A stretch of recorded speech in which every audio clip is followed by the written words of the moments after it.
Hello, नमस्ते, आदाब, सत श्री अकाल, केम छो और केमन आछो। मेरे प्यारे मित्रों, आज का जो कॉमिक होने वाला है वो है full on classic mystery and for honest it's quite slow, पर आपको मजा आएगा और अंत तक आपको सोचने में मजबूर कर देगा कि क्या हो रहा है और क्या होना चाहिए।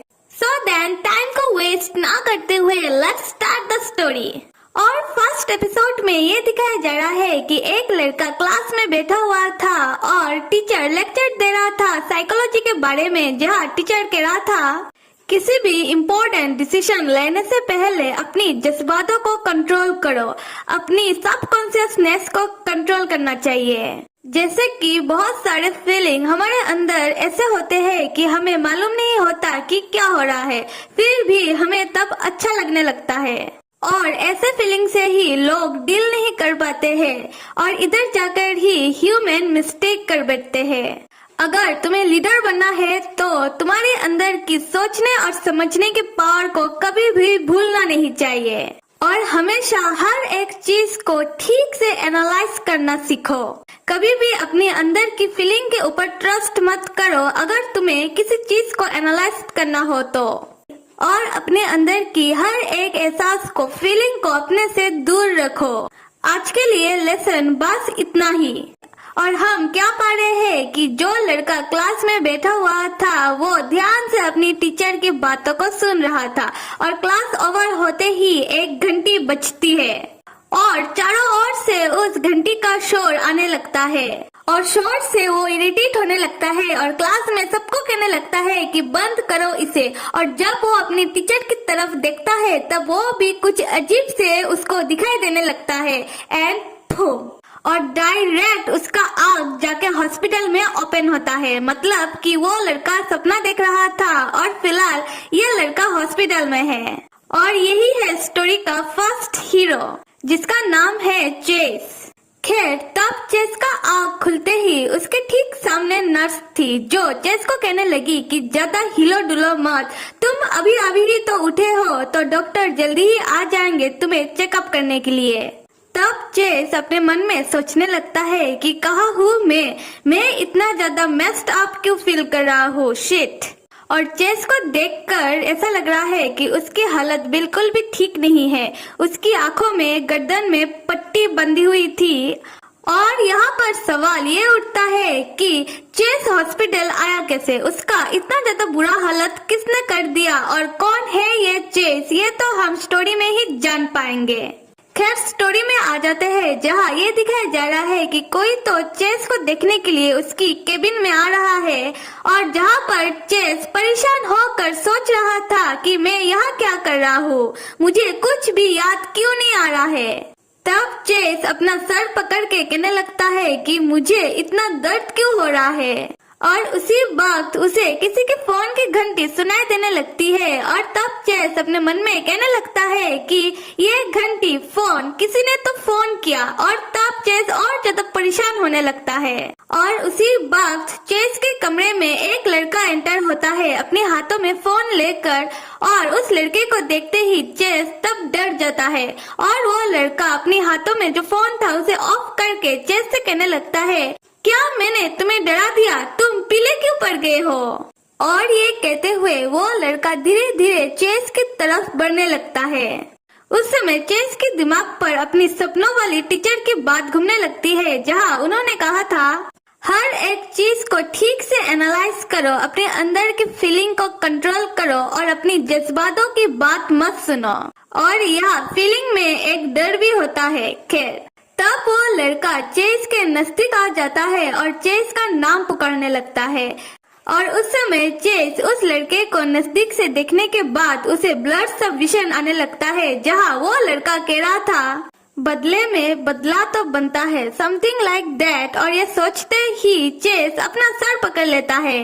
तब वो लड़का चेस को पकड़ने लगता है और कहने लगता है कि चेस, क्या तुम ठीक हो, अभी ही डॉक्टर आ जाएंगे। और तब चेस उस लड़के का हाथ एक झटके में हटा देता है और उस लड़के से कहने लगता है कि तुम हो कौन तुम।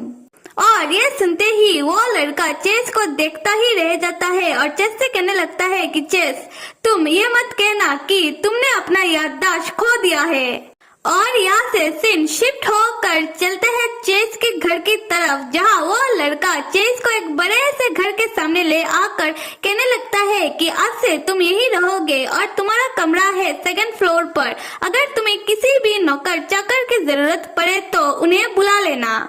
खैर, ये दिखाया जा रहा है कि घर के अंदर बहुत सारी नौकरानियां सर झुकाकर खड़ी हुई है और वो लड़का चेस को तब बता रहा था कि अगर तुम्हें किसी भी चीज की जरूरत पड़े तो तुम इंटरकॉम यूज कर सकते हो। ये एक तरह की डिवाइस होती है किसी को बुलाने के लिए। खैर, तब वो लड़का चेस से कह रहा था कि तुम इसे यूज करके किसी नौकरानी को या फिर मुझे भी बुला सकते हो। और चलो, तुम्हारे कमरे के अंदर ये है तुम्हारा कमरा। उस समय चेस कमरे के अंदर एंटर करने के बाद कमरे को घूरने लगता है और वो लड़का चेस के शोल्डर को पकड़ के पूछने लगता है कि क्या हुआ है तुम्हें। उस समय चेस बताने लगता है कि ऐसा लग रहा है कि मैंने इस कमरे को पहले भी देखा है। ऐसा फील हो रहा है कि मैं यहाँ सोया करता था। और वो लड़का तब चेस से कहने लगता है कि हाँ, तुम सही कह रहे हो। और तब वो लड़का चेस के नजदीक आकर उसके कानों में कहने लगता है कि वेलकम बैक डार्लिंग। और तब चेस उस लड़के को खुद से अलग कर देता है। फिर वो लड़का स्माइल करते हुए चेस को खुद को इंट्रोड्यूस करने लगता है और कहने लगता है कि मेरा नाम है रूल चेस्टर और मैं तुम्हारा लवर हूँ, पर तुम्हें तो कुछ याद ही नहीं। और हाँ, ये भाई साहब है स्टोरी के 2nd लीड, जिनको हम रूल बुलाएंगे। खैर, इस स्टोरी में चेस का याददाश्त चला जाता है और उसे कुछ भी याद नहीं है अपनी पिछली जिंदगी के बारे में। और अचानक से एक लड़का आकर चेस को कहने लगता है कि मैं तुम्हारा बॉयफ्रेंड हूँ। और कौन है ये रूल चेस्टर और कौन है ये चेस, क्या है इनकी स्टोरी, ये तो हम जान ही जाएंगे। पर अभी होता है सीन शिफ्ट उसके बाद कि रूल बहुत ही बुरी तरीके से चेस को अपने घुटनों में झुका कर रखा है और चेस से कह रहा था कि अगर तुम्हें कुछ पूछना है मुझसे तो तुम पूछ सकते हो, पर मैं ये नहीं कह सकता कि मैं इसका जवाब दूंगा या फिर नहीं, क्योंकि तुम्हारा क्वेश्चन बहुत ही कॉम्प्लिकेटेड होता है। और ऐसे भी चेस, तुम एक गुड फॉर नथिंग हो, अभी तुम किसी भी काम के नहीं हो। तब चेस रोते हुए रूल की तरफ ही देखे जा रहा था। पर हम अभी क्या पाते हैं कि ये तो चेस का सपना था। फिर चेस सपने में से जाग जाता है और वो बाथरूम की तरफ जाने लगता है। तब चेस मिरर पर खुद को देखते हुए अपना बैंडेज उतारते हुए सोचने लगता है कि उस दिन जब रूल उससे ये कह रहा था कि मैं तुम्हारा लवर हूँ, तब चेस रूल से ये कहता है कि क्या तुम मजाक कर रहे हो, ये कैसा मजाक हुआ। तब रूल चेस से कहने लगता है कि हाँ, मैं शायद कुछ ज्यादा ही इम्पेशेंट हो गया और मैंने तुम्हें ये बात बता दी। पर चेस, क्या तुम्हें मालूम है कि मैं तुम्हें कितने दिनों से ढूंढ रहा था और एक एक दिन मेरे लिए साल बराबर लग रहा था, पर फाइनली जब मैंने तुम्हें ढूंढ कर निकाल लिया तब तुम्हें तो कुछ मालूम ही नहीं। और ये सारी बातें अपने मन में सोचते हुए चेस खुद को शांत कराने लगता है और कुछ और बातें सोचने लगता है, जैसे कि उसका कमरा ऊपर है और नीचे रूल का कमरा है और ये घर किसका हो सकता है और इस घर में इतने सारे नौकर चाकर रहते हैं, उनका पेमेंट कौन करता होगा। और बहुत सारी ऐसी बातें सोचने के बाद चेस चला जाता है रूल के पास और उससे डायरेक्टली पूछ लेता है कि ये घर किसका है। तब हमें मालूम पड़ता है कि ये घर और किसी का नहीं बल्कि चेस का ही है। तब रूल चेस से कहने लगता है कि हाँ चेस, ये घर तुम्हारा है। तब चेस अपने मन में सोचने लगता है कि अगर ये घर मेरा है तो रूल तुम ऐसे क्यों प्रिटेंड करते हो कि ये घर तुम्हारा है। तब रूल चेस से कहने लगता है कि चेस, उधर एक मेट देख रहे हो, वो 23 यार्ड की है और वो अपने घर में एक लौती कमाने वाली है, पर मैं देख रहा हूँ कि वो तुम्हारे कमरे की ठीक से देखभाल नहीं कर पा रही है, तो मैं इसे नौकरी से निकल रहा हूँ। और वो मेट रोए जा रही थी तब, क्योंकि उसे नौकरी से निकला जा रहा था। उस समय चेस शॉक होकर रूल से पूछने लगता है कि क्या मतलब। तब रूल चेस को बहुत ही अजीब ढंग से देखते हुए और बहुत ही अजीब तरीके से स्माइल करते हुए चेस से कहने लगता है कि चेस, तो क्या तुम इस मेट के साथ सोना चाहते हो। हाँ चेस, मुझे मालूम है कि ये मेट देखने में क्यूट है, सुंदर है और थोड़ा रो दो देगी तो और ज्यादा बिगड़ जाओगे तुम इसे देखने के बाद। और कौन मेट नहीं चाहेगी कि वो अपने मास्टर के साथ नाइट स्पेंड करे, तो तुम्हें भी उसे देखकर ये तो मन करता ही होगा कि उसके साथ जाकर इंटीमेट हो। और रूल की ये सारी भाइयात बातें सुनने के बाद चेस को बहुत ज्यादा गुस्सा आने लगता है रूल पर और पूछने लगता है कि ये क्या बकवास बातें कर रहे हो। तब रूल सबके सामने एक वीडियो क्लिप दिखाते हुए कहने लगता है कि चेस तुम खुद ही देख लो इस क्लिप को।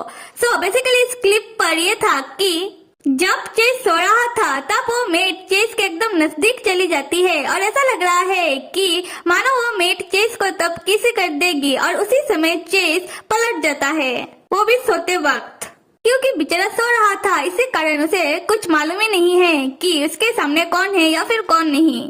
खैर ये क्लिप देखने के बाद चेस को और ज्यादा गुस्सा आने लगता है रूल के ऊपर। तब चेस चिल्लाते हुए रूल से कहने लगता है कि तुम्हारी हिम्मत कैसी हुई कि तुम मेरे कमरे में कैमरा फिट करो। और रूल को वो एक काप दे मारता है उसके सर में, जिससे रूल के सर से खून निकलने लगता है उस समय।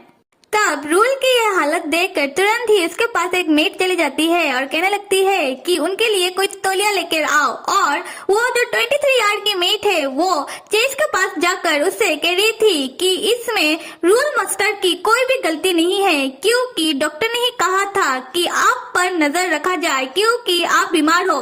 इसी कारण रूल मास्टर ने आपके कमरे में कैमरा फिट किया है।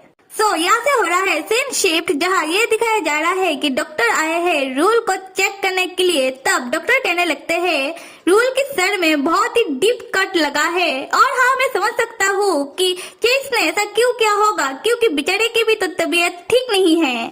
खैर तब वो 23 यार्ड की मेट आकर चेस से कहने लगती है कि मास्टर आपको तो कुछ याद नहीं, पर रूल मास्टर को एक जेनेटिक बीमारी है जिससे अगर उन्हें थोड़ा सा भी कट लग जाए तो उनकी जान भी जा सकती है। इसी कारण आपने देखा होगा कि रूल मास्टर अपने हाथों में ग्लव्स लगाकर रखते हैं। पर हाँ मास्टर, ये भी सच है कि मैं रूल मास्टर को बिल्कुल भी पसंद नहीं करती हूँ, पर इसका मतलब ये भी नहीं है कि मास्टर मैं आपके साथ सो जाऊँ। तब उस समय चेस उस मेट को घूरने लगता है कि क्या अजीब सी मेट है और अपने मन में सोचने लगता है कि रूल को कोई जेनेटिक बीमारी है, वो भी ऐसी टाइप की, और ये बात यहाँ सबको मालूम है। खैर तब वो मेट चेस को सिड्यूस करने लगती है और कहने लगती है कि मास्टर मुझे पता है कि अभी आपका माइंड बिल्कुल ब्लैंक है। और जब चेस सिड्यूस नहीं होता तब वो मेट चेस के पास आकर कहने लगती है कि मास्टर तो ये सही बात है, आपके बारे में सब ये गॉसिप करते हैं कि मास्टर लाइक मैन, मास्टर को लड़कों में इंटरेस्ट है। उस समय चेस उस 23 यार्ड की मेट को बहुत ही सीरियस लुक देने लगता है। तब वो मेट हंसती हुई, वो भी बहुत अजीब ढंग से ये कहने लगती है कि ये बहुत ही गंदी बात है। और ये कहते हुए ही वो मेट तुरंत ही चेस के पास से भाग जाती है। खैर तब चेस रूल के कमरे में जाता है और उसको पूछने लगता है कि तुम कैसे हो। रूल कहता है कि मैं अभी ठीक हूँ, पर कट थोड़ा डीप है। और चेस, मैंने ये नहीं सोचा था कि तुम मुझे देखने के लिए यहाँ आओगे, क्या मैं इस बात पर खुश हूँ। तब चेस कहने लगता है कि रूल तुमने इस मेट को अभी क्यों नहीं निकाला। तब रूल हंसते हुए कहने लगता है कि ये बहुत ही सिली क्वेश्चन है, तुमने ऑर्डर दिया और मैं ना सुनूं, ऐसा कैसे हो सकता है। फिर रूल चेस का हाथ पकड़कर कहने लगता है कि अभी जो भी हुआ उसे अभी जाने दो। चेस, सिर्फ तुम अभी मुझसे नफरत मत करो, मैं ये बर्दाश्त नहीं कर पाऊंगा कि तुम मुझसे नफरत करो। उस समय चेस के दिमाग में अपना सपने वाली बात आ जाती है, जहाँ रूल उससे कह रहा था कि तुम अभी किसी काम के नहीं हो। और ये सोचते हुए चेस रूल को कुछ भी नहीं कहता, बल्कि उसे देखकर एक जबरदस्ती का स्माइल पास करने लगता है। मेरे प्यारे मित्रों, जल्दी से सब्सक्राइब करो और लाइक और कमेंट करना तो बिल्कुल भी मत भूलिएगा। Till then stay with me and see you.